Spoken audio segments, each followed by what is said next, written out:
o populyar bir mem kimi olur. O Fedin həmişə qərarı çıxır, hamı izləyir diqqətlə və bir sözlə bazar tam dəyişilə bilər. İqtisadiyyatın tradingə dəxli yoxdur. Çox maraqlı fikirdir. Sensasyon bir Orada nələr var? Mən onu təzə başa düşmüşəm. Stop lossu düzgün bazara daxil olanda, düzgün təyin edilirsə, heç uduzmaq da olmur. Pullarımız oradadır.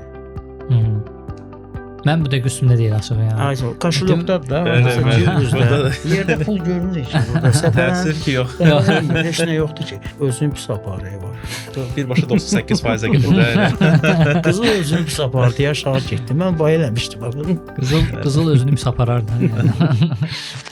Və bu videonu bütün hər kəslə, tradinglə məşğul olmaq istəyən, ümumiyyətlə iqtisadiyyatla maraqlanan, maliyyə bazarları ilə maraqlanan hər kəslə paylaşın. Salam hörmətli izləyicilər. XM Azərbaycanın ikinci podkastında hər birinizi xoş gördük. Studiyada mən Orxan Hüseynli, XM-in Azərbaycan üzrə meneceriyəm.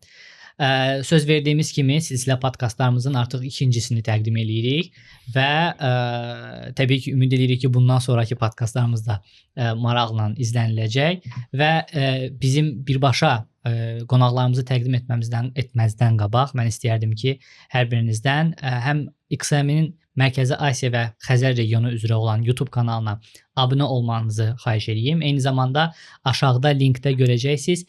XM Azərbaycanın Telegram kanalına link var.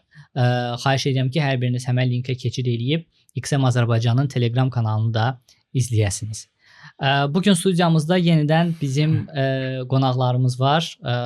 Azər Balamyadov Bakı Birja Akademiyasının təsisçisidir və Fərid Əbdülzadə Invest Akademiya layihəsinin həm təsisçisidir. Xoş gördük və gəldiyinizə görə də təşəkkür edirəm. Xoş gününüz olsun. Çox sağ olun dəvətiniz üçün. Təşəkkür edirəm.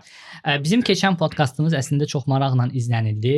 Bizim müştərilərimiz, videonu izləyənlər Instagramdan, YouTubedan bizə deməli yazdılar, mesajlar, inboxa, direktə və s. və onların verdikləri suallar əsasında mən bugünkü podkastın suallarını hazırlamışam və ümid edirəm ki, eyni birinci podkastdakı kimi maraqlı bir söhbətimiz alınacaq və açığı bu belə deyək də silsilə verilişlər olacağına görə birinci podkastda daha çox belə Forex-ə giriş idisə, bugünkü mövzumuz daha artıq belə detallı, nisbətən daha müəyyən məsələlərlə bağlı olan, mövzularla bağlı olan bir podkast olacaq və istəyərdim ki, birinci sualı elə Fərid bəy sizə ünvanlayım. Ümumiyyətlə bu Forex-də ən elə adından da göründüyü kimi foreign exchange bir nömrəli mövzu valyutalardır. Ümumiyyətlə bu valyuta cütlükləri nədir? Onlar necə işləyirlər? Ümumiyyətlə onlarla bağlı hər hansı bir nümunə varmı? Yəni bu valyuta cütlüklərindən başlayaq danışmağa, ondan sonra elə sözü çəkər. Bəli, əlbəttə. Valyuta cütlükləri ümumiyyətlə Forex bazarında iki valyutanın qarşılaşdığı bir məqamdır.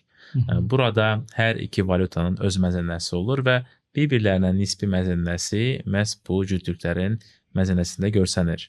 Nümunə olaraq ən belə deyək də, ən populyar məzənnə deyə bilərəm, cütlük deyə bilərəm, bu Avro USD-dir. Deyiləndə ki, Avro USD 1.10 nə nəzərdə tutulur? Yəni ki, 1 avronun hal-hazırdakı dəyəri ABŞ dollarına qarşı 1.10 centdir. Yəni ümumi belədir, amma cütlüklər fərqli olur, belə populyar cütlüklər var. Hansılar ki, daha çox ticarət olunur, biraz ekzotiklər də olur.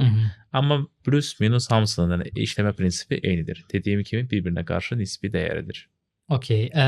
Bu ekzotik ekzotik cütlüklərdir, bu major cütlüklər deyirlər sonra. Onların fərqləri bəs əsasən nələrdə olur ki? Burada əsas fərq odur ki, major cütlüklərdən biz danışanda bu o bankların, yəni hansı o banklar ki, aparıcı mərkəzi banklardan söhbət gedir, bir nömrəli rezerv valyutaları emissiya edirlər. Yəni söhbət avrodan gedir, funtdan gedir, deməli dollar. bir mənalı Yapon yenası.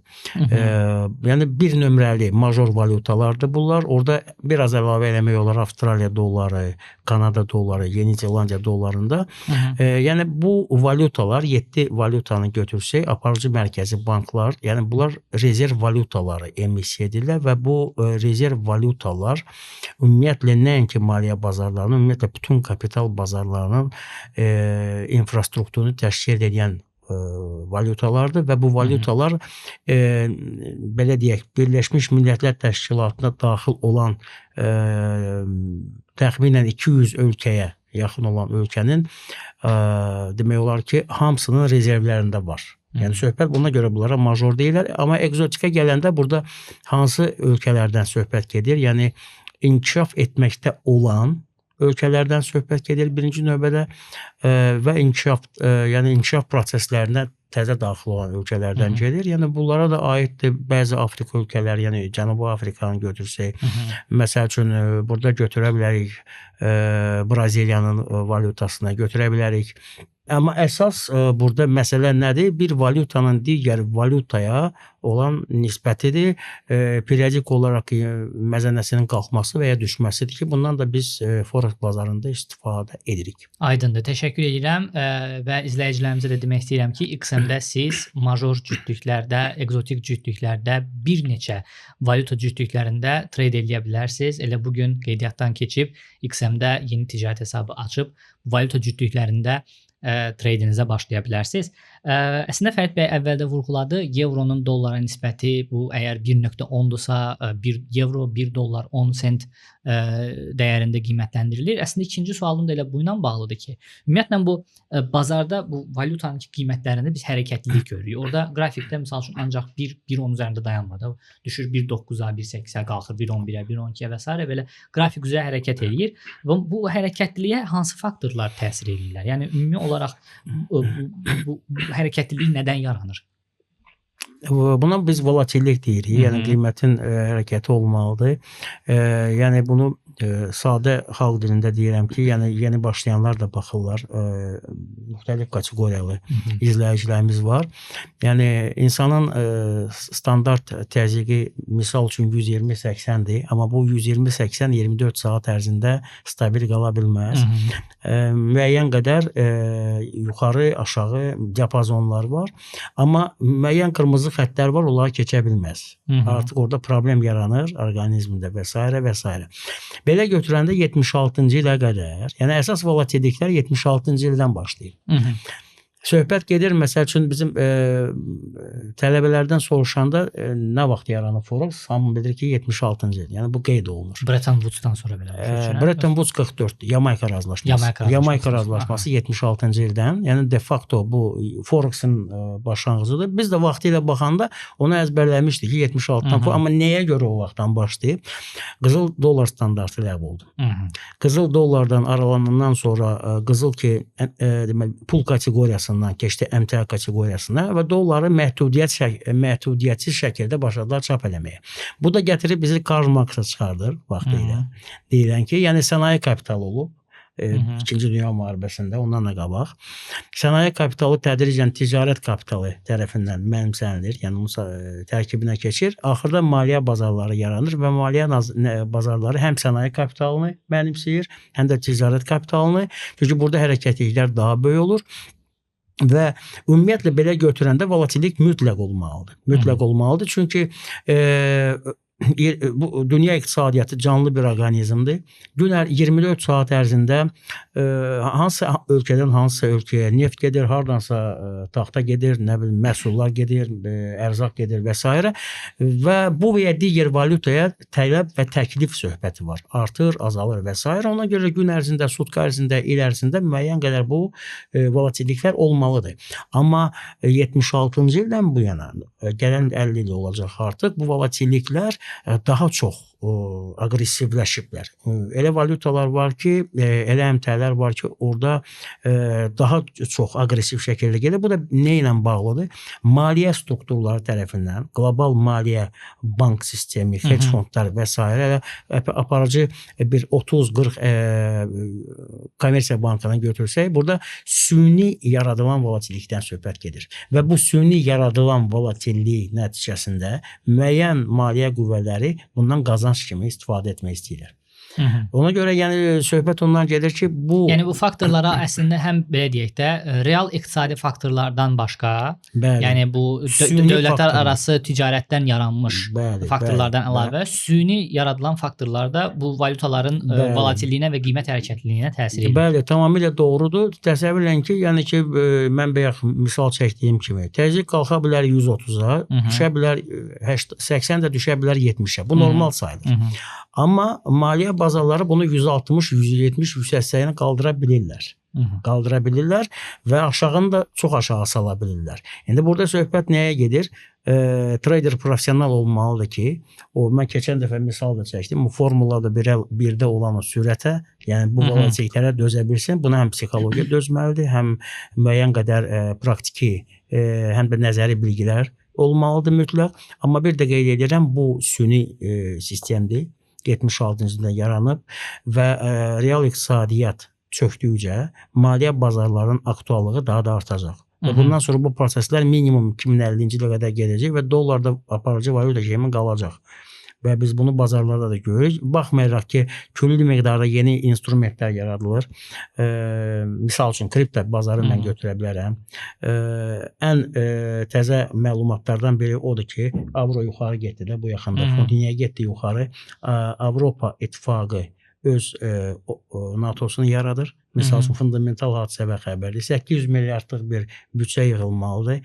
Deməli, orada investisiya başlayır axına getməyə. Yəni, müharibə investisiyasından söhbət gedir burada. Böyük banklardan gedir və bundan da maliyyə bazarları sui-istifadə edəcək. O 800 milyardın ətrafında bəlkə də bir 10 dəfə artıq ondan derivativlər yaranacaq və s. və s. Ona görə bunların hamısına hazır olmaq lazımdır əvvəldən. Təşəkkür edirəm məlumata görə və bu dəyərli fikirlərə görə Azər bəy. Fərid bəy, Azər bəy qeyd elədi bu maliyyə institutlarının, maliyyə bazarlarının bu proseslərə təsiri və s. həm də iqtisadi faktorlardan danışdı və mənim əslində bütün ölkələrin hər birinin valyutasının belə deyək də gücünü müəyyənləşdirən, valyutasının belə deyək uçot dərəcəsini müəyyənləşdirən və s. və axır kimi inflyasiya göstəricilərini müəyyənləşdirən əsas qurumu Mərkəzi Bank olur. Bu misal üçün Avropa Birliyi üçün, avro üçün bu Avropa Mərkəzi Bankıdır, amma digər dövlətlər üçün hər bir ölkənin özünün, yəni avroya aid olmayan ölkələrin hər birinin özünün Mərkəzi Bankı mövcuddur. Ümumiyyətlə bu forex tradingində mərkəzi banklar hansı rol oynayırlar? Mərkəzi bankların əsas rolu nədən ibarətdir bu forex bizim danışdığımız mövzu ilə bağlı? Bəli, mən deyirəm ki, ümumiyyətlə mərkəzi banklar faktor kimi ikinci ən böyükdür. Birinci iqtisadi əlbəttə ki, orada işsizlik dərəcəsi, inflyasiya, ölkədə iqtisadi artım və s. Mərkəzi banklar ikinci böyüklükdə rol oynayırlar. Burada Mərkəzi Bankın əsas faktorlardan biri faiz dərəcəsini təyin etməkdir. O populyar bir mem kimi olur. O Fedin həmişə qərarı çıxır, hamı izləyir diqqətlə və bir sözlə bazar tam dəyişilə bilər. Bu faiz dərəcəsi çox vacibdir. Faiz dərəcəsi həmçində mən deyərdim ölkədə iqtisadi inkişafın göstəricilərinin biridir. Eyni misal üçün Türkiyə misalını götürsək, orada görürük ki, faiz dərəcəsi dəyişir, biraz stabilləşir vəziyyət. Azərbaycanda uzun müddətdir ki, faiz dərəcəsi dəyişmir, dəyişsə də xırda bir dəyişikliklər olur. O demək ki, daha çox stabilliyə saxlayırlar. Yəni birinci növbədə mən deyərəm bu faiz dərəcəsi təyin olunmasıdır. İkincisi monetar siyasətdir. Bu daxili, yəni valyutanın dəyərini saxlamaq üçün hansısa bir dəyişikliklər etmək və ümumiyyətlə valyuta siyasəti Mərkəzi Bankın nəzdində olur. Mərkəzi Bankın əsasən çox sayda çox hallarda çox böyük qüvvəsi olur. Həm valyuta kütləsini təyin edə bilər, inflyasiya kifayət qədər təsirlər göstərə bilər, həmçinin daxili iqtisadi qərarlar da verə bilər, hansı ki, ölkənin monetar siyasətinin daha da gücləndirilməsinə nəticə çıxara bilər. Yəni, mən məsləhət görürəm ki, əlbəttə ki, bunların hamısını diqqətlə izləmək lazımdır. Trader mütləq bilməlidir ki, nə baş verir. həm öz ölkəsində, həmçinin də ki, hansı o cütlüklərə nəzərə saxlayır, onlara da baxmaq lazımdır. Çünki bildik, əsas iqtisadi faktordan, geosiyasi faktordan savayı Mərkəzi Bankın siyasəti çox vacibdir. Həmçinin də burada belə bir faktor var, ticarət münasibətləri var. Məsəl üçün biz son günlərdə görürük ki, son aylarda deyərdim ki, Trump Amerikanın prezidenti qərarlar verir, əlavə tariflər tətbiq edir. Bu əlbəttə ki, o nəticə göstərəcək. Bu yəni mütləq olacaq. Yəni bunlar da bu xəbərləri mütləq izləməlidir bir trader.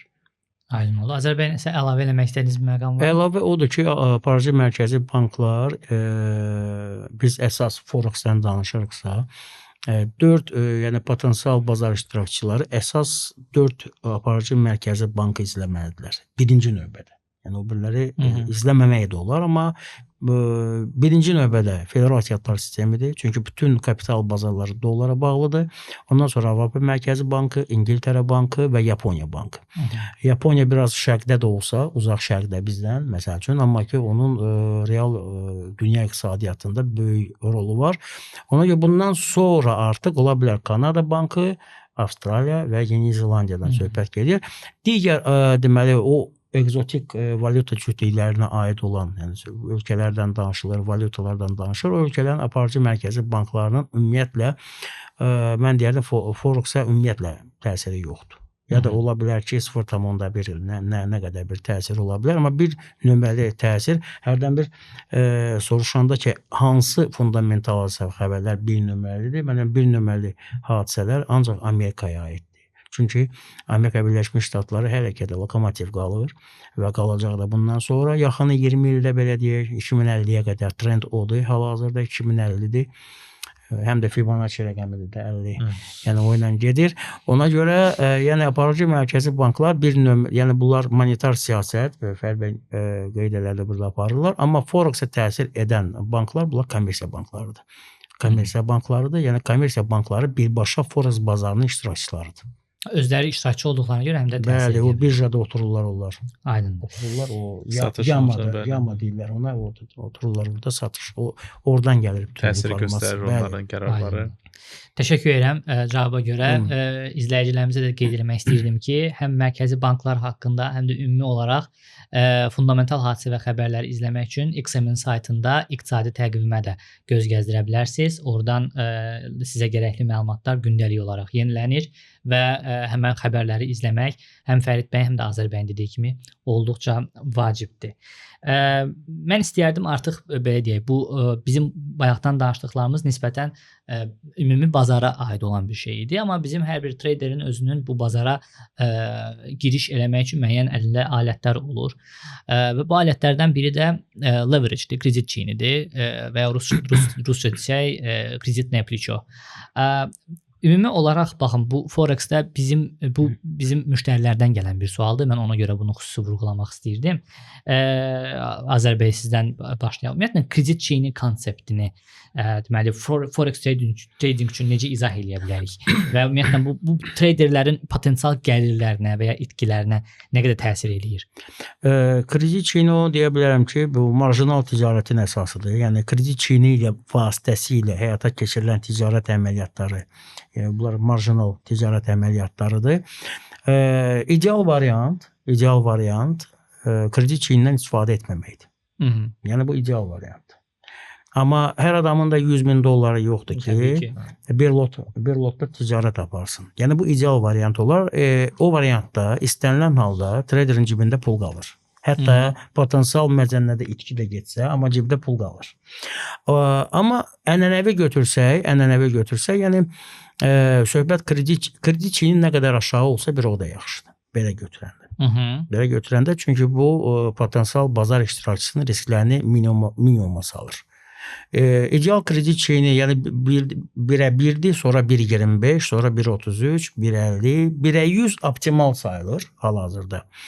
Məsəl üçün mən şəxsən öz subyektiv fikrimdir, yəni 1'ə 100-dən yuxarı kredit çeyinə getməmək lazımdır. Əlindəki vəsaitdən asılı olaraq dəyişə bilər? Asılı olmayaraq, yəni vəsait nə qədər də çoxdursa, kredit çeyini aşağı salmalıdır əksinə. Aşağı salmalıdır əksinə. İndi burada hesablamalar da var. Mən nəyə görə? Burada psixologiya dincəlir, insan daha da rahat işləyir və s.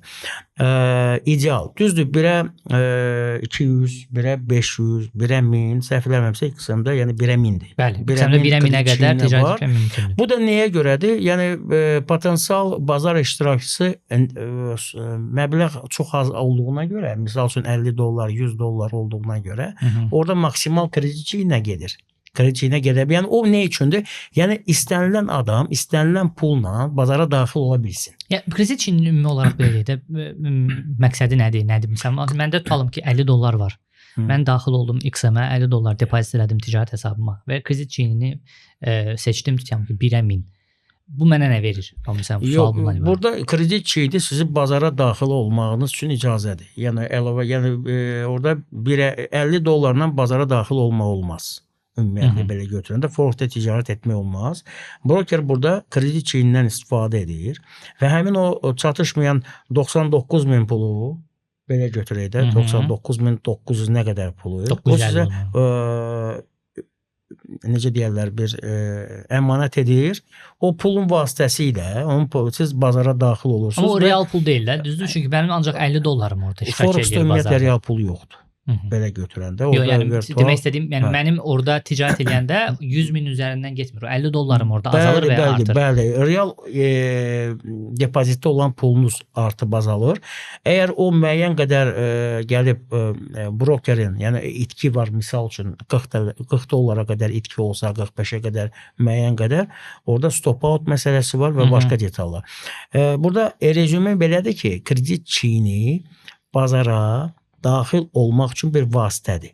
Çünki məsəl üçün hamımız bilirik, müəyyən restoranlara gedirik, deyirlər burada depozit budur. Burada filan qədər nə bilim minimum 100 nəfər olmalıdır ki, filan zalı götürə bilərsiniz. Nəysə, yəni bu forex bazarının ümumiyyətlə standart lot $100.000-dır və $100.000-la bazara daxil ola bilirsinizsə, onda problem yoxdur.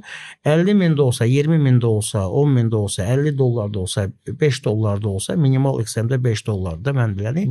Sadəcə olaraq kredit çiyini hesabına istənilən adam, istənilən bazar iştirakçısı bazara, həmin o bazara daxil olub orada ticarət əməliyyatlarını apara bilər. Kredit çiyini bunun üçün lazımdır. Fərd bəy, nəsə əlavə eləmək istədiyiniz məqam varmı? Əlavə etmək istəyirəm, sadəcə yəni, deyilən hamısı sözlərlə razıyam. Əlavə deyə bilərəm ki, bu riskdir. Burada iki tərəflidir. Yəni, adətən yeni daxil onların depozitləri də böyük olmur və onların imkanları da çox olmur. Amma ki, istənilən halda daha yaxşı olar ki, daha böyük məbləğlə başlayasınız, amma leverage aşağı olsun. Bu riskləri azaldır. Leverage təcrübə qalxdıqca leverage qalxa bilər. Amma yenə də bir məqama çatırsınız ki, artıq heç ona ehtiyac yoxdur. Çünki siz artıq öz depozitiniz kifayət qədər yüksəkdir və kifayət qədər risklərə heç ehtiyac yoxdur özünüzə götürməyə. Rahat olursunuz. Hazır və daha öncə demişkin. Çünki trading həyatında axır əvvəl onsuz da buna gəlib çatmaq lazım ki, daha biraz emosional, stabil bir həyata gəlib çatasan, o baxımdan risklərdir. Yəni, mən şəxsən çox da məsləhət görmürəm. Yalnız o hallarda ki, doğrudan da giriş məbləği çox aşağıdır və buna ehtiyac var. Çünki risklər böyüdür. Aydın oldu. Təşəkkür edirəm cavabınıza görə və izləyicilərimizə də bayaq əslində söhbətdə qeyd elədik. Bir daha vurğulamaq istəyirəm ki, XM-də siz 1/1000-ə qədər istədiyiniz kredit çiynini seçib ticarətə başlaya bilərsiniz. Əgər əlinizdəki vəsait azdırsa, dediyimiz kimi bazara girmək üçün 1/1000 kredit çiynindən də istifadə edə bilərsiniz və Azər bəyin dediyi kimi bizdə 1/1-dən başlamaqla 1/1000-ə qədər sizə uyğun kredit çiynini seçib strategiyanıza uyğun təbii olaraq ticarətinizə başlaya bilərsiniz. Mən istəyərdim biz növbəti sualımıza keçək, Fərid bəy. Deməli, biz bayaq danışdıq, mən yenə istəyirəm biraz bazara qayıdaq bu kredit çiynindən. Biz birazdan danışacağıq, mənim suallarım var əslində. Həm bu risk qazanc nisbətinin müəyyənləşməsi ilə bağlı sualım olacaq, həm stop lossdur, take profitdir, bu kimi terminlərlə bağlı suallarım olacaq. Amma ona keçməmişdən qabaq ağlımda qalan bir sual var. Bu forex tradingdə biz eşitmişik ki, fundamental analiz, texniki analiz, fundamental analiz, bu sözləri biz çox eşidirik. Texniki analiz haqqında hələ ki qalsın, mənə bu fundamental analiz maraqlıdır. Fundamental analiz deyiləndə tradingdə nə nəzərdə tutulur? Yəni o necə izah edə bilərik onun rolunu biz forexdə? Mən belə sadə dildə izah eləyərəm. Ümumiyyətlə, yəni hansısa bir traderin strategiyası varsa və o rəqəmlər üzərində ticarət edirsə, Ola bilsin ki bir müddət bu uğurlu ola bilər, amma biz özümüzü belə deyək, qapana bilmərik. Burada fundamental analiz nəzərdə tutur ki, ətrafda olan hadisələri, böyük bazalarda olan hadisələri hamısını təhlil etmək lazımdır. Bu yenə də ki, iqtisadi göstəricilər, bu inflyasiyadır, bu dediyim kimi işsizlik dərəcəsidir və ya iqtisadi artımdır. Yəni bu xəbərlər nə baş verir, nə işlər görülür, hamısına baxmaq lazım. Yəni trader tək rəqəmlərlə özünü izolyasiya edib bu işləməyəcək. Bu bir müddət işləyə bilər, ya da bəxti gətirə bilər, amma uzun müddətli perspektivdə bu işləmir. Çünki bazarın trendləri var. Trendlər olur, qısa müddətli trendlər var, uzun müddətli trendlər var. Onlar hamısını izləmək lazımdır və bunlar hamısı cəmdə fundamental analiz kimi qeyd olunur. Yəni bunlara hamısını cəmləyib təhlil etməklə, analiz etməklə siz artıq fundamental bazanı sahib olursunuz və ən azından siz belə deyək, bazarın bir pay traderlərin artıq qabaqda olursunuz. Yəni əslən fundamental analizində bu nəzərdə tutulur. Aydındır. Azərbaycanın əlavə eləmək istədiyiniz məqam yoxdur? Əlavə odur ki, bu mənim biraz ağırlı yerimdir. Fundamental hadisə və xəbər subyektiv fikrim deyil, mən obyektiv. Yəni burada bu mənim subyektivdir. Mən buna əminəm 100% və bunu sübut edirəm illərlə. Fundamental hadisə və xəbər trendi dəyişmir. Bunu nəzərə almalıdır trader. Fundamental hadisə və xəbər bazarlara qısa müddətdə təsir edir. 15 dəqiqədən 3 sutkaya qədər. Ondan sonra trend öz yoluna davam edir. Fundamental hadisə və xəbər ya trendi gücləndirir, qüvvədə olan, ya da uzaq baş onu tormozluyur bir balaca. Misal, biz yaşayırıq, trendimiz var, gedirik. Korreksiya kimdə olmayıb ki? Kimsə xəstələnməyib indiyə qədər. Kimisə ayağı sınmayıb indiyə qədər. Kimsə əməliyyata düşməyib xəstəxanaya. Kimisə bir hüzürü çıxmayıb və yaxud toy və s. Elə bir bu hamısı fundamental hadisə xəbərlərdir insan həyatında. İnsan həyatına müsbətlər təsir edə bilər. İnsan həyatı aşağı istiqamətdə gedən fundamental hadisə xəbərlər də var. O çəkən, içən, nə bilim, müəyyən mənada onu demək istədim. Müəyyən mənada bizim belə deyək də yaşayışımızı və sağlamlığımıza ciddi təsir edən məsələlər də ola bilər. Elə bir xəstəlik ola bilər ki, biz o trenddən artıq çıxmış ola bilərik. Yox, çıxmış nə? Bizim lap açıq sulları belə sadə dildə deyirəm. Trend var, biz yaşayış trendi deyirik ona. Trend də var, o dünyaya aparır. İnsandır, bir yaşda onkologiya alır. Və bilinir ki, bu trend aşağıdır artıq. Yəni bu sel gedir. Amma bu trendin içində pozitiv korreksiyalar olur. Və insan çalışır ki, müəyyən müalicələrlə, müəyyən yaxşı bir hadisələrlə, nə bilim, toylarla, nə ilə bu öz ömrünü uzatsın. Müalicələrlə, burada pulun da rolu var, ətraf psixoloji mühitində rolu var, hansı ölkədə yaşayır, nə qazanır, yəni dərdlərinin sayının söhbəti var.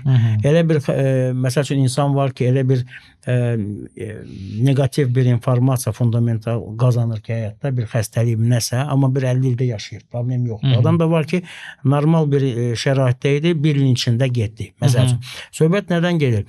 Yəni, hər hansı bir insan gəlib 80-90 yaşına çatırsa və bu dünyadan köçürsə, bu demək deyil ki, yəni hansısa bir qripə görə getdi. Onun yaş hesabı var. Ona görə trendlərdə uzun müddətli trend, misal üçün belə götürək, əsas trend aylıq zaman intervalındadır. Aylıq zaman intervalında olan trend aylarla, illərlə gedir. Və bu aylarla, illərlə gedən trendi heç bir federal ehtiyatlar sisteminin qərarı dəyişə bilmir. Necə dəyişir? Fundamental hadisə və xəbərlərin kompleksi dəyişə bilir. Biz əvvəldən bilirik ki, faiz düşüşü trenddir. Məsəl üçün, bu faiz düşüşü misal üçün bir il gedəcək Amerikada. Bundan sonra buna qoşulacaq Avropa Mərkəzi Bankı, sonra qoşulacaq İngiltərə. İndi biri tez, biri geç, belə gedəcəkdir. Amma əsas driver federal ehtiyatlar sistemidir. Üçüncü variant, fundamental hadisə və xəbər. Fundamental hadisə və xəbər bu iqtisadiyyata aiddir, düzdür? Forex trading nədir? Deməli, bazarın infrastrukturudur. Deməli, belə çıxır ki, trader iqtisadçı olmalıdır. Amma iqtisadçıdırlar mı? Bu sahədə olanlar. 90% demək olar ki, 95% yox. Ona görə insan gəlib fundamental hadisə və xəbərdən danışında deyirəm, sən bunu istasyon da eləyə bilməyəcəksən. Bunu analiz edə bilməyəcəksən. Bunun üçün siz müəyyən pozisiyalar tutarmalısınız. Özdə burada yox, misal üçün Almaniyada, Amerikada, yəni o situasiyaya uyğun olan universitetlərdən söhbət gedir ki, o iqtisadiyyatdır. Bizdə ənənəvi postsovet məkanından qalmış iqtisadiyyatdır. Bu iqtisadiyyatın real hal-hazırda maliyyə iqtisadiyyatı ilə heç bir əlaqəsi demək olar yoxdur. Ancaq sözlər işlənə bilər müəyyən qədər, praktik cəhətdən heç bir effekti yoxdur. Amma bu işlə həkim də məşğuldur, hüquqşünas da, hakim də, nə bilim polis işçisi də, sadə insan da, adi sürücü. Əslində tradingin gözəlliyi də ondadır. Trading gözəlliyi də, yəni müəyyən momentlər var ki, bilirsiniz fundamental hadisə və xəbərlər. Siz yəni insan oturur, hər ayın 1-ci, 5-ci günü non-farm çıxır, işsizliklə bağlı, məşğul boş şeylə Amerikada, hamı onu gözləyir. Nəyə gözləyir? Nə var? 1 saat ərzində qiymət oynayacaq orada. Sən bu 1 saatı niyə edirsən? Trenddə otur da. Trenddə oturur. Biz qeyd etmişik bir il bundan qabaq ki, misal üçün deyirəm, bizdə var canlı yayımlarda. Qızılın məqsədi, hədəfi 3030-dur, gəlib çatır da yavaş-yavaş. Amma o birbaşa getmir axı. Orada müəyyən düşəcək, həmin o fundamental xəbərlər qeyri-professional treyderləri qarmağa salmaq üçündür. Mən belə götürürəm. O fundamental hadisə və xəbərlərdə nəyi izləyirlər? Jerome Powell'un çıxışında onun nitqinin hansı tonla dediyini, hansı nə bilim əhval-ruhiyyə ilə dediyini, orada kimsə, bunlar hamısı mən sözün lap açıq mənasında deyirəm ki, sözün əsl başqa söz deməyəcəm, spekulyasiya kubdadır burada artıq gedir. Əvvəldən bilinir hansı qərarlar qəbul olunacaq. Mənə indi burada belə bir məqam maraqlıdır. Mən çox üzr sözünüzü kəsdim. Bu artıq belə deyək də söhbətimiz belə qızışan momentidir. Azər bəyin əslində dediyi çox maraqlı bir məqamdır. Sadəcə mənə maraqlıdır məsələn Fərid bəy. Deyək ki, belə bir şey ola bilər ki, fundamental hadisələr Azər bəyin dediyi kimi o müəyyən bir müddətliyinə 1 saatdan 3 sutkaya qədər, 3 günə qədər qiymətlərdə müəyyən dəyişikliklər, volatilliyə gətirib çıxara bilər. Ondan sonra trend təzədən öz yolu ilə davam edir. Elə bir şey ola bilərmi ki, bu 3 sutka ərzində başqa bir məlumat da çıxsın, başqa bir xəbər də çıxsın, fundamental hadisə və xəbər və bunun da fundamental analizi belə deyək də bir növ domino effekti kimi yavaş-yavaş həmən o deyilən trendi yolundan çıxarsın. Elə bir şey mümkündür, yoxsa istənilən halda trend öz yolu ilə gedəcək? Trend öz yolla gedir, amma nə vaxtsa bu trend bitməlidir də. Yəni bu trendin bitmə də hadisəsi nəyisə əsasında baş verir. Yəni ona görə deyirəm ki, fundamental analiz nəyə görə yenə lazımdır ki, ümumi məlumatsız olsa, məsəl üçün siz hiss edirsiniz ki, görürsünüz ki, nəyisə baş verəcək və bu trend dəyişəcək. Bu yəni xırda bir şey olmayacaq. Əlbəttə ki, böyük bir müharibə ola bilər, nə bilim, hansısa bir başqa bir geosiyasi faktor ola bilər və ya hansısa bir başqa bir şey ola bilər, amma bunu da bilmək üçün yenə də izləmək lazımdır. Və əlbəttə ki, siz vaxtınızı Azər bəy düz deyir, yəni burada iqtisadçı çox az olur sayı baxımdan, nisbi baxımdan traderlərin arasında, amma yenə də ki, başqa iqtisadçıların təhlilini dinləmək olar ən azından ki, kimə etibar edirsiniz, kimin kifayət qədər avtoriteti var, ən azından anlamaq ki, nə baş verir. Çünki bəli, bu tam düzgündür Azər bəy. Yəni xırda bu dəyişikliklər olur. Yəni bir neçə saatlıq, bir neçə günlük olur. Amma yenə də hətta onlarda da yəni ki, diqqət etmək lazımdır. Çünki bəzən olur ki, bu xırda heç də xırda olmur. Bu böyük başqa bir şey çevrilə bilər. Yəni baxın, mən hər halda fikirləşirəm ki, biraz vaxt sərf etmək lazımdır bu analizə. Və nəyə görə mən bu əslində mövzuya toxundum deyim? Bizi izləyən izləyicilər, xüsusən də XM-də bizdə istifadəçilərimiz, traderlərimiz özünüz də dediyiniz kimi böyük əksəriyyəti iqtisadçı deyil. Siz deyən kimi fərqli peşələrin sahibləri bu işlə məşğul olurlar və məsələ ondan ibarətdir ki, bəzi hallarda biz nə ilə rastlaşırıq, xüsusən də mən bunu müştərilərlə telefonla danışanda hiss edirəm. Fundamental analiz ola bilər ki, o misal üçün verilən xəbərləri düzgün analiz edə bilməz və nəticə etibarilə düzgün proqnozlaşdırmaz və onunla da itkiyə gedə bilər. Bu normal bir şeydir. Yəni bu baş verə biləcək bir şeydir.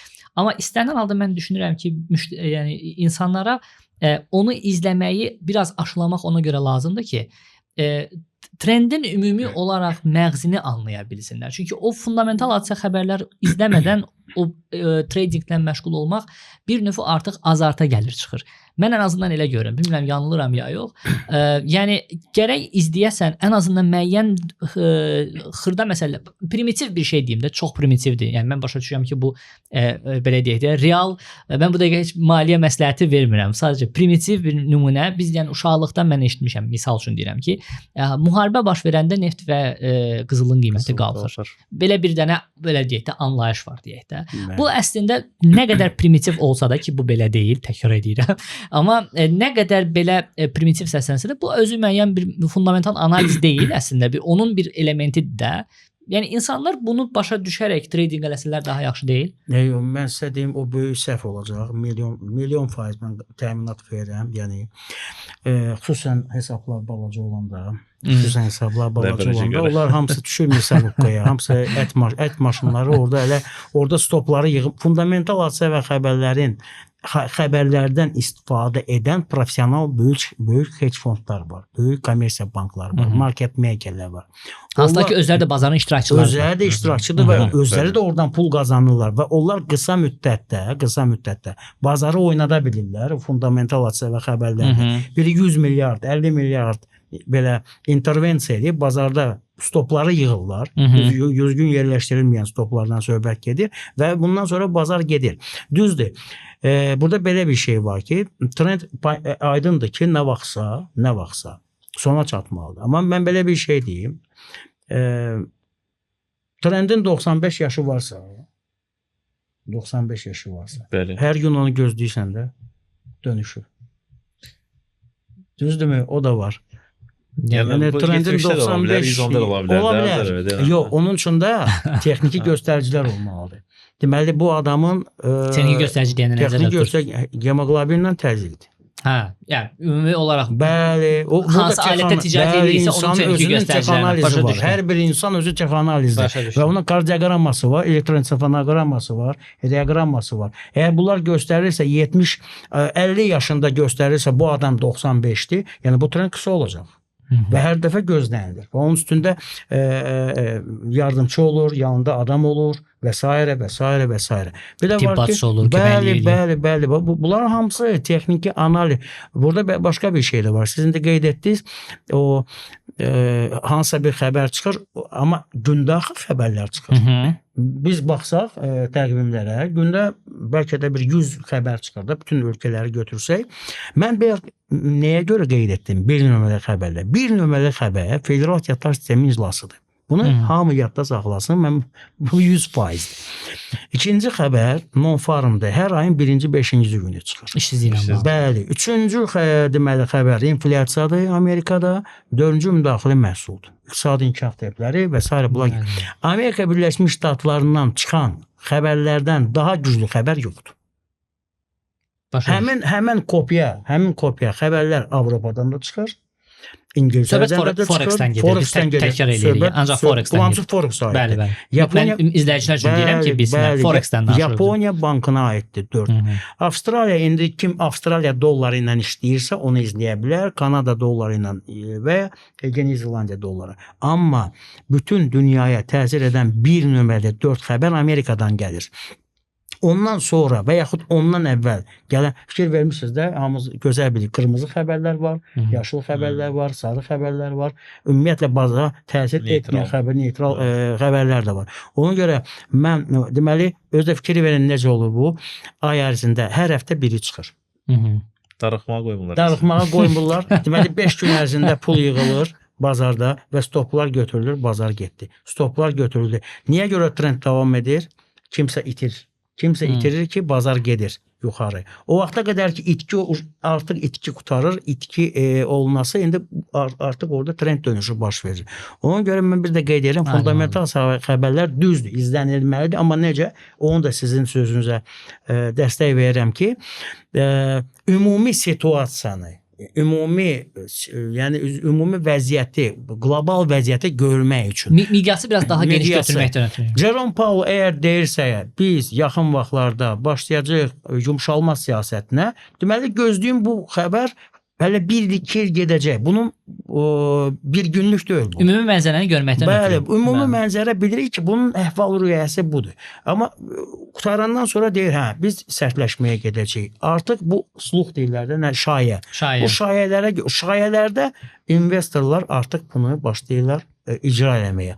Ona görə fundamental hadisə və xəbərlərlə birinci növbədə onlar bilirsiniz ən çox nəyə aiddir? Fond bazarlarına aiddir. Bəli, bəli. Fond bazarlarının köküdür. Orada artıq professional iqtisadi qruplar var, iqtisadi araşdırma institutları var. Onlar otururlar, Teslanı izləyirlər, onu izləyirlər. Onların balansları Səhmlərdən var. söhbət gedir. Onlar səhmlərə təsir edir və səhmlər də CFD formasında Forex-də var.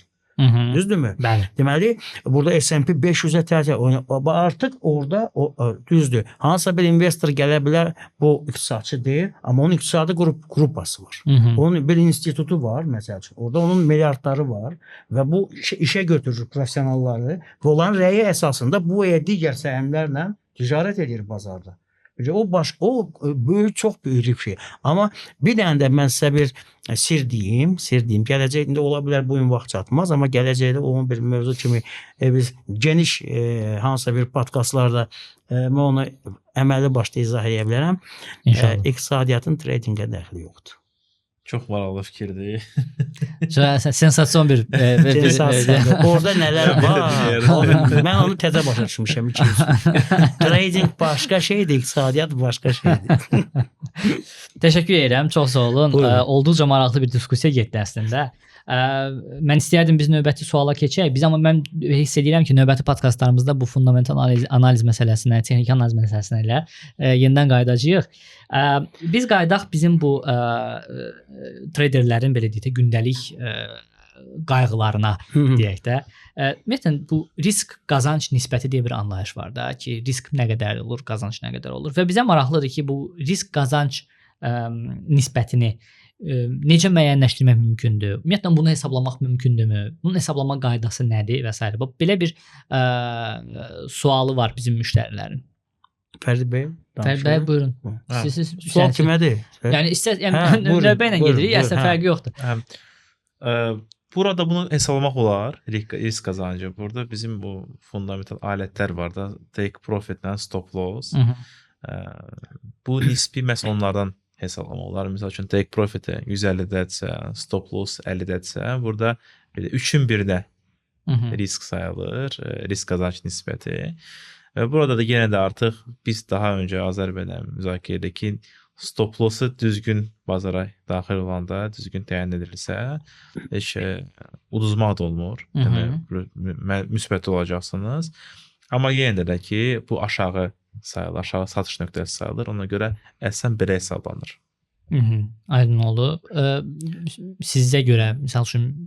Yəni, nisbət söhbətindən gələndə, bilirsiniz, onu da açıq deyəcəm, mənim subyektiv fikrimdir. Deməli, professional olmayan trader, yəni professional olmayan bazar iştirakçısı tam bazarı görmürsə, əlbəttə orada standartlar var. Birin 3-ə, birin 4-ə də ola bilər. Ən azı birin 2-yə də, ən azı birin 2-yə ki, standartdan istifadə. Amma belə bir vəziyyət var ki, adətən buna biz stavka deyirik bir tərəfdən. Çünki orada bazara giriş qiyməti düz olmur. O düz olmayana görə, yəni müəyyən qiymət, bazara giriş qiyməti artıq düz deyil. Ona görə götürülür, misal üçün 40 punkt götürülür stop loss üçün. 120 punkt, minimum 80 punkt götürülür gəlir üçün. Ya o yana gedər, ya bu yana gedər. Əgər o sistemlə yanaşırsa, ortalama ilə işləyirsə, yəni trader, bu başqa məsələ. Mən risk gəlir anlayışını kredit çeyini ilə bağlayıram birinci növbədə. Kredit çeyini olmalıdır maksimum 1-ə 100. 1-ə 100-ü kəsib, ehtiyac da yoxdur ona. Bir fərqi yaxşı dedi. Yəni ona heç ehtiyac da yoxdur.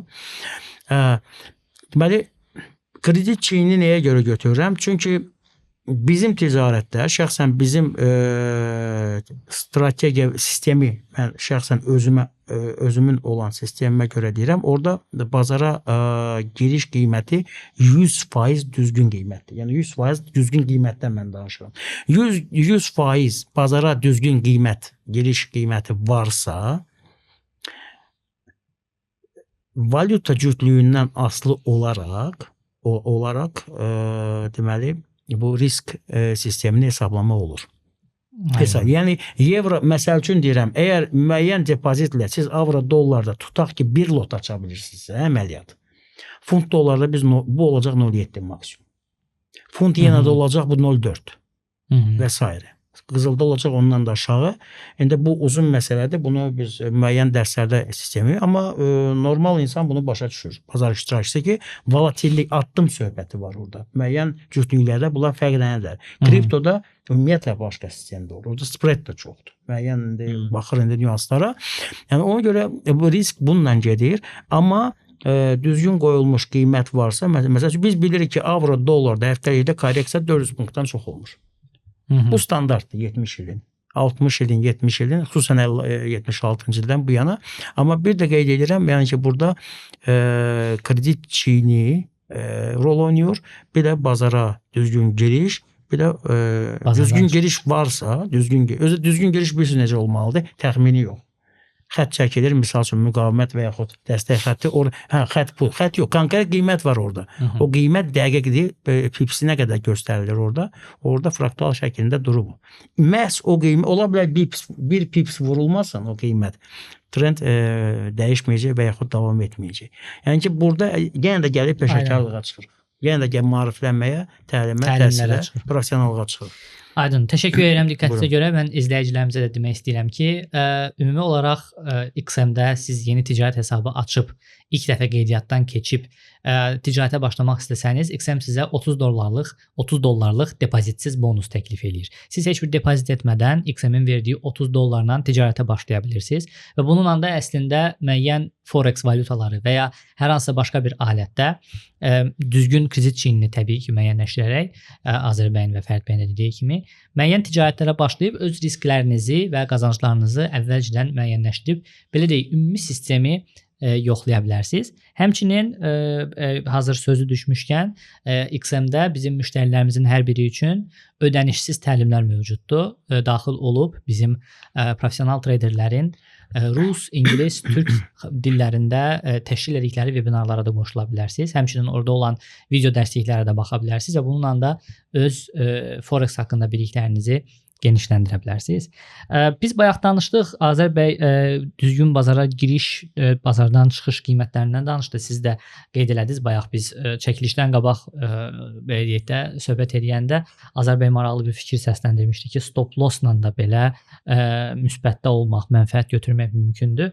Mənə indi bax bu biz bunu belə deyək də, artıq bazarda müəyyən müddətli olan, bu sahədə işləyən və yaxud da bu sahədə artıq müəyyən bir söz sahibi olan insanlar olaraq, mən sizdən danışıram, qonaqlarımız olaraq, ekspertlər olaraq, bizim bildiyimiz, anladığımız terminlərdir. Amma bizi izləyənlərin hamısı, belə deyək də, professional traderlər deyirlər. Birinci dəfədir bu videoya baxanlar var və ya yeni tradingə üzr istəyirəm qoşulan insanlar var. Stop loss və take profit. Bu nədir? Bunların səviyyəsi necə müəyyənləşdirilir? Biz insanlara birinci bunu izah eləyək, yəni əlifbanı izah eləyək, ondan sonra artıq stop lossla necə müsbətə çıxmaq mümkündür, onu növbəti podkastlarda artıq izah eləyərik. Amma nədir bu? Stop loss nədir? Take profit nədir? Bunların ümumiyyətlə bazara təsiri nədir? Daha doğrusu ticarətə təsiri nədir? Bazara yox, traderin özünün belə deyək, strategiyasına təsiri nədir? Biraz bu haqqda danışmaq istəyərdim. Belə sadə dildə desək, bu iki alət traderin gecə-gündüz dayanmadan monitorun arxasında dayanmamaq üçün lazımdırlar. Həyatını rahatlaşdırırlar. Bazar trader hansısa bir başlayan satışa giriş nöqtəsinə gəlir, ya sell gedir, ya buy olur, ya azalmağa, çoxalmağa və bu zaman stop loss və ya take profit nöqtələri təyin edə bilər. Stop loss nədir ki, bu onun minimal zərər olan nöqtəsidir. Yəni hər hansı bir minimuma çatanda artıq belə deyək, ən asılı qazancı, yəni çox itirməmək şərti ilə o zaman ya satış olur, ya da alış olur.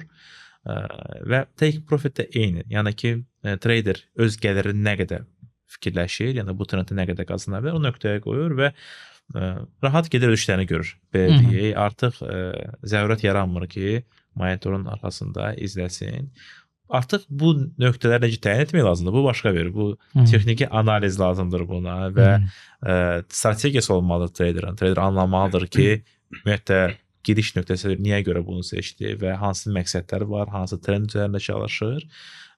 Ümumi desək, bu iki alət traderin həyatını rahatlaşdırır. Yəni belə deyək ki, take profit və stop loss hər hansısa bir biz alətdə əməliyyata başlamazdan qabaq hər hansısa bir traderin müəyyənləşdirdiyi bir həddir ki, həmən həddə əgər trader düşünürsə ki, bu həddən aşağı getsə daha çox itkiyə gedəcək və bu həddən yuxarı getsə daha çox qazanc olacaq. Ona əsasən hədləri müəyyənləşdirir və bir də izləmir onu. Artıq sistem onun əvəzindən özü həll edir. Avtomatik orada ticarət dayanır, belə deyək. Ticarət bağlanır. Əməliyyat bağlanır. Əməliyyat bağlanır, bəli. Əməliyyat bağlanır. Yəni əsas bunun üçündür. Amma artıq onu harada təyin etmək bu başqa məsələdir. Bu ən çətin. Yəni bu əslində mən belə başa düşürəm, bütün traderlərin həm take profit, həm də stop loss-u müəyyənləşdirmək ən belə deyək də ağırlı, ən çətin, ən vacib, ən ağırlı, ən çətin məqamlarından biridir. O da nəyə görə çətindir, ola bilsin. Yəni deyirəm, burada qeyri-professional, professional söhbəti var. Bazara giriş qiyməti düz olanda stop loss da düzgün yerləşdirilir. Yeri gəlmişkən düzgün yerləşdirilən stop loss işə düşmür. Force major da olmur. İndiyə qədər görməmişəm son 15 ildə, 20 ildə. Bəlkə nə vaxtsa force major olar, amma düzgün yerləşdirilən stop loss işə düşmür. Düzgün stop loss bilirsiniz nədir? Bilirsiniz, bax birində oturmuşuq burada. Bax bu pol var, oturmuşuq, o stop lossdur. O necə ola bilər işə düşsün, biz gedək aşağı. Allah uzaq eləsin, nəsə bir partlayış da olsa. Elədir, yoxsa yox? Belə bir partlayış Forex-də olmayıb 50 ildədir. Ki, stop loss işə düşsün. Biraz yüngül stop lossu deyə bilərəm, təhlükəsizlik kəməri avtomobildə. Hamı avtomobil sürür, təhlükəsizlik kəməri taxır, taxmayana cərimə düşür. Amma qəza da olur da. Qəza da olur. Qəzalar da olur, özümüz görürük televizyada və s. xəbərlərdə. Amma insanlar böyük məmnuniyyətlə maşında sürür. Deməli, kəməri də taxır. Bu düzgün stop lossdur. Düzgün stop loss. Mən onu başıma bağlaya bilmərəm, mən onu başqa cür edə bilmərəm. Yəni o buradan getməlidir. Mənim oturuşum düzgün olmalıdır və s. və s. Düzgün stop loss, belə primerlər nümunə ilə deyirəm ki, daha da aydın olur. Düzgün stop loss pullarımız hardadır? Mən bu da qüsümdə deyil açıq yəni. Kaşılyoqdadır da. Yerdə pul görmürük ki. Təəssüf ki, yox. Heç nə yoxdur ki. Onlar düzgün qoyulmayan stop losslar ola bilərdi. İndi olur da insan 10 ildə bir gedir qabağına bir pul çıxır yolda. Yəni o heç. O kiminsə yanlış stop lossudur. Pul nə qədər çoxdursa, onun stop lossu da güclüdür. Axrana ilə, nə bilim, banklarda, mühafizədir, seyflərdədir, ora giriş çətindir və s. və s. Yəni gəlib nəyə çatırıq? Təbiətin qanunları burada 100% işləyir. Təbiətin qanunu ilə gedəcəksinizsə, hörmətli traderlər, stop loss işə düşməyəcək. Ola bilər 1 manat düşsün cibinizdən. Amma yaxşı pullar qalacaq seyfdə və s. Ona görə bu şeyləri nəzərə almaq lazımdır və bu stop loss, bir də bir detallı qeyd etmək istəyirəm. İstənilən traderə aiddir. Stop loss, take profit ancaq qısa zaman intervalları üçündür. Əgər biz daily, weekly, aylıqla bazara giriksə, daily'nin trendi bir ay gedir, ondan aşağı getmir. Bir ay ərzində siz yəni o çatdırıb baxmayacaqsınız. Yəni 2 gündən bir də baxsaq, 3 gündən bir. Qızıl illərlə gedir də. Bu 2073 vuruldu, 2559 hədəf, 2559-dan da bir ildə nə qədər də gəlir? 3000. Hələ yenə də orada sell açan var. Yəni orada stop lossa ehtiyac yoxdur. O gəlib hədəfləri vurmalıdır mütləq. Orada bir ay qalmalıdır. Bir ayda olmasa 15 gün, iynələr və s. və s. Hiss edirsiniz ki, başqa analiz metodları da var. Yerləşdirəndən sonra, yəni o stop lossu formal şəkildə qoymaq olar arası. Amma o stop loss işə düşməyəcək. Bir də qeyd edirəm, H4 və ondan aşağı olan zaman intervallarında stop loss, take profit mütləq olmalıdır. Çünki orada fiziki cəhətdən çatdırmaya bilər adam.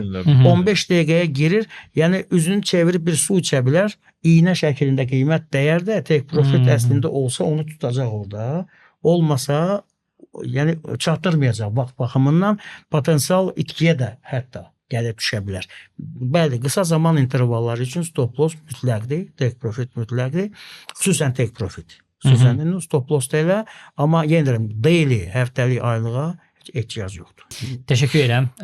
Yəni Buyurun. ətraflı cavaba görə mən bizim izləyicilərimizə demək istəyirəm ki, XM-də siz həm risk mənfəət nisbətinizi düzgün belə deyək analiz etmək üçün, həm də həm bu stop lossu, həm take profiti daha risksiz deyək, test eləmək üçün, sınaqdan keçirmək üçün bizim demo hesablarımız mövcuddur. Siz demo hesablarda eyni qaydada ticarət eləyib, eyni formada stop loss, take profitlərdən istifadə eləyib demo hesablarla bütün bunların hamısını sınaqdan keçirə bilərsiniz. Mən istəyirəm artıq keçək son sualımıza, çünki vaxtımız da təəssüf ki məhduddur. Əslində çox xoş, çox şirin söhbət gedir. Sual çox qalmışdı. Yox, elə böyük bir sual qalmamışdı. Sonuncu suala keçmək istəyirəm. Biz bayaqdan danışdıq, emosiyalardan danışdıq, hisslərdən danışdıq, hisslərin biz keçən dəfə danışmışdıq ümumiyyətlə psixologiyanın buna təsirindən və s. Amma belə deyək də, əsasən bazarda bizim bildiyimiz iki belə deyək də fundamental aparıcı hiss mövcuddur. Bu qorxudur, bir də xəsislikdir. Belə deyək də, qorxu və xəsislik belə tərcümə olunur. Mən ən azından belə tərcümə eləmişdik. Bu kimi hisslər ümumiyyətlə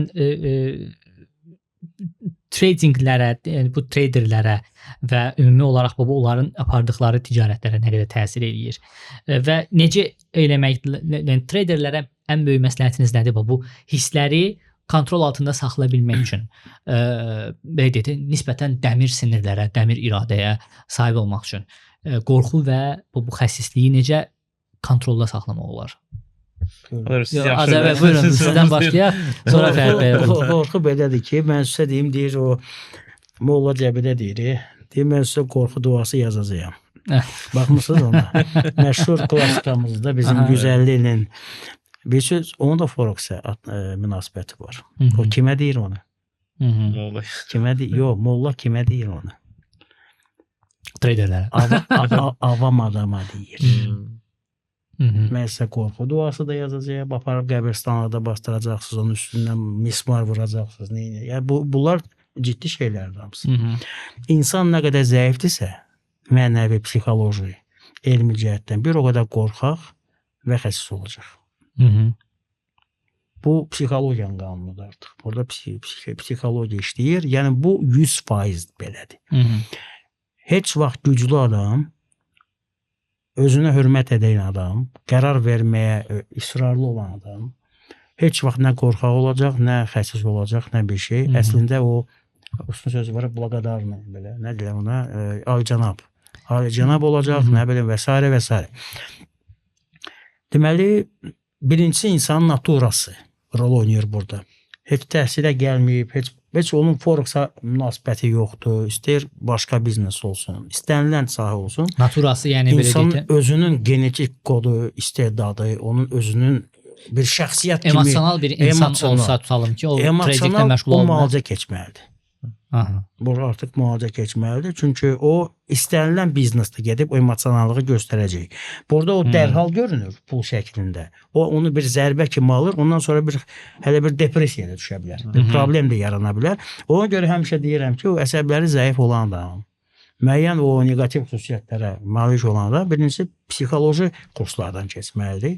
Sonra tradingə başlamalı. Bəli, heç yerə getmir. Onu biz edirik. Onu da biz edirik. Başa salır. Nə eləmək lazımdır? Ondan əlavə, ondan sonra bu insan başlayır fiziki nə mənada? Texniki, analiz, fundamental analiz, hardasa lazımdır, hardasa lazım deyil. Yəni bu insan gəlib, burada təcrübənin də yolu var, deməli rolu var. Əlbəttə təzə başlayanla 10 ilin, 5 ilin, 20 ilin yəni təcrübəsi bir ola bilməz. Yəni təcrübə artdıqca möhkəmlənmə gedir, amma burada bir şey var. İnsan özü mütləq güclü olmalıdır. Güclü olmalıdır. Müəyyən stержində deyirlər onun duruşu olmalıdır ki, yəni bu istənilən saat əgər qərar vermisinizsə 100% garantiya verilir ki, bu işin sonu var da. Yəni insan hər bir işdə olduğu kimi sona qədər getməlidir burada. Kimsə 1 il gedəcək, kimsə 6 ay gedəcək uğura, kimsə 3 il, kimsə 5 il, amma gedən gedəcək axıra qədər. Ona görə burada qorxu deməli belə bir, yəni bilik, savad, elm, maariflənmə nə qədər güclü olduqca, insan dünya görüşü artdıqca və s. hər psixologiya da düzəlir. Bilirsiniz, siz idman eləmirsinizsə, siz döyüşə çıxanda siz qorxacaqsınız orada. Təbii olaraq. Yəni amma bir də var təsəvvür edin, siz hazırlıqlı gəlmisiniz. Siz bilirsiniz ki, sizin zərbənin gücü var filan, sizdə özünə güvən var müəyyən. Düzdür, elədirmi yoxsa yox? Onun özü də bir əlavə bir driverdir insana ki, o insan həm də o nizam-intizam aşılayır adama. Disiplin. Orada onun yeməyinizə baxırsınız, yuxunuza baxırsınız, başqa şeylərə, burada normal standartlara da gəlirsiniz. Yoxsa siz gəlirsiniz heç bir hazırlıqsız, çıxırsınız qara kəmər ustasının qarşısına. Orada qorxmaq söhbəti, qorxmaq 100% olacaq orada. Orada bir şey olacaq. Niyə çıxırsan ki? Heç çıxmadan. İndi söhbət nədən gedir? Heç getmir oraya. İndi söhbət nədən gedir? Bu bazarda çıxırlar. Bu bazarda çıxırlar qara kəməri yox, burada çıxırlar Chuck Norris'in qabağına və yaxud kiminsə qabağına. Elə bir şeylərə çıxırlar ki, bunu mütləq nəzərə almalıdırlar. Bunlar bir də bir detalı qeyd etmək istəyirəm ki, insan heç vaxt, heç bir işdə özünü ağıllı saymamalıdır. Egosunu qabağa verməməlidir, qürurunu. Məsəl üçün, bizdə olub belə şeylər, bu qızıl özünü pis aparı aşağı gedir. Qızıl deyən niyə getdi aşağı? Gedib də bu bazar bu. Orada Yapon da var, yəni müxtəlif millətlər var. Amerikan, İngiliz, orada ağıllı insanlar idarə edir bu sahəni. Bu sahə pul tökülməyib burada ki, hər adam gəlsin, burada pul qazansın. Bunu da başa düşmək lazımdır. Burada hər adam, burada hamı bilməlidir ki, 98% itirəcək, 2% qazanacaq stabil. Və bu 98%, indi gələn yəqin ki, podkastlarda olar.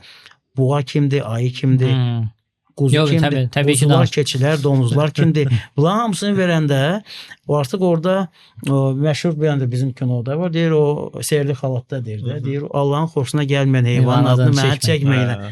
Bilirsiniz, bunların hamısı oradakı görürsünüz də kimdir orada.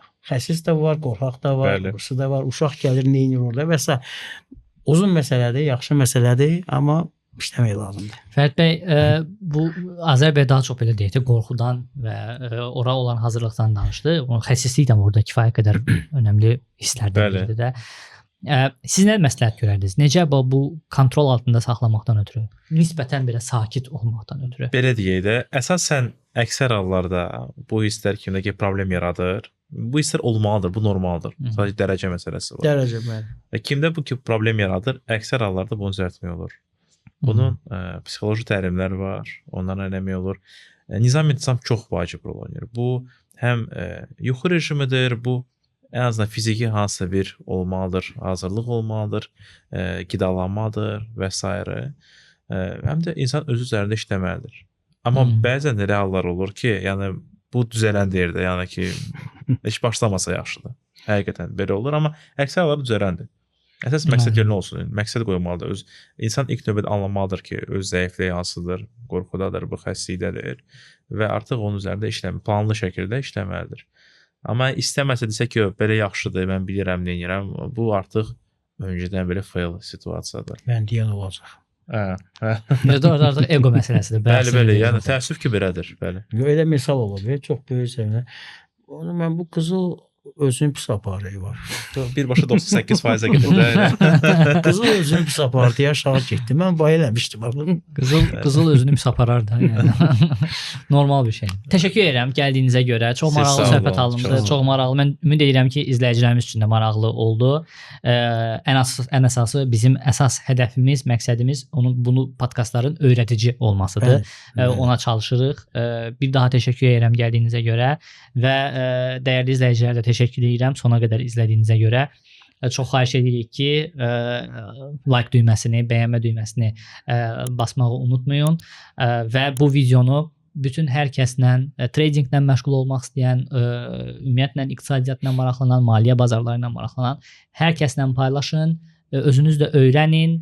XM-dən, təlimlərdən, demo hesablardan, real hesablardan istifadə edin və bu bazarda, bu tradingdə uğurlara nail olun. Təşəkkür edirəm diqqətinizə görə. Növbəti podkastlarda görüşənədək.